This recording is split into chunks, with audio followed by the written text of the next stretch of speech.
వరంగల్ జిల్లా నల్లబెల్లి మండల కేంద్రంలో జాతీయ రహదారి 365పై బీఆర్ఎస్ నాయకులు రాస్తారోకో నిర్వహించారు. రంగయ్య చెరువు కుడి ఎడమ కాలువల పనులను వెంటనే పూర్తి చేసి రైతులకు సాగునీరు విడుదల చేయాలని డిమాండ్ చేశారు. ఇక మాజీ ఎమ్మెల్యే పెద్ది సుదర్శన్ రెడ్డి మాట్లాడుతూ 68 గ్రామాల రైతులు ఈ ప్రాజెక్టుపై ఆధారపడి ఉన్నారన్నారు. కాలువల పనులు పూర్తి కాక రైతులు తీవ్ర ఇబ్బందులు పడుతున్నారని ఆవేదన వ్యక్తం చేశారు. ఇక ప్రభుత్వం స్పందించకపోతే కలెక్టర్ కార్యాలయం వద్ద భారీ ధర్నా చేస్తామని హెచ్చరించారు. రేవంత్ రెడ్డి గారు నర్సంపేటలో అడుగుపెట్టారు.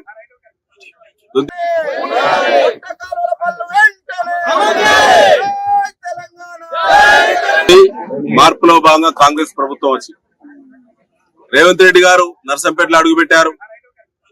దుద్దిమోహన్ రెడ్డి గారు రెండోసారి ఎమ్మెల్యే గెలిచారు.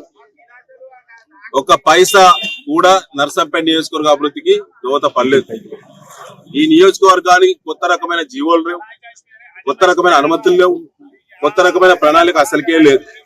గతంలో తెచ్చి నిల్వ పెట్టినటువంటి నిధులు ఏవైతున్నాయో 100 కోట్ల నిధులను ఆ నిధులనే ఖర్చు పెట్టి జేబులు నింపుకునేటువంటి ప్రక్రియ తప్ప అది కూడా అనాలోచితమైనటువంటి నిర్ణయాలు. దానికి ఇంజనీరింగ్ టెక్నాలజీ ఏమాత్రం లేకుండా, అసలు ఇంజనీర్లు పర్యవేక్షణ లేకుండా ఇష్టం ఉన్నట్టు ఆనాడు ఎమ్మెల్యేగా ఉండి అనేక కేసీఆర్ గారి దగ్గర లొల్లి పెట్టి ప్రాజెక్టు పూర్తి దశ తీసుకొచ్చినాను. నా దురదృష్టం ఇలా 87% ప్రాజెక్టు పూర్తయిన తర్వాత కేవలం 13% మాత్రమే ప్రాజెక్టు పనులు పూర్తి చేయాల్సి ఉన్నది. దానికి సంబంధించి 40 కోట్ల రూపాయలు కూడా నిల్వ ఉన్నాయి. ఇక్కడ కొత్తగా నిధులు తీయాల్సిన అవసరం లేదు. అసెంబ్లీలో గలమెత్తాల్సిన అవసరం మాదిరెడ్డి గారికి అసలే లేదు.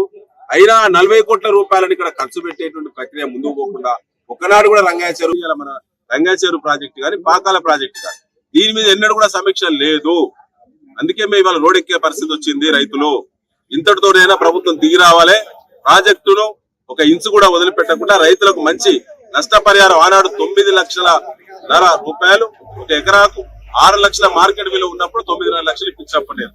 రైతు బిడ్డగా రైతుల పక్షాన కొట్లాడి. కాబట్టి ఖచ్చితంగా ఈ ప్రాజెక్టును సంపూర్ణత సాధించాలంటే ప్రభుత్వం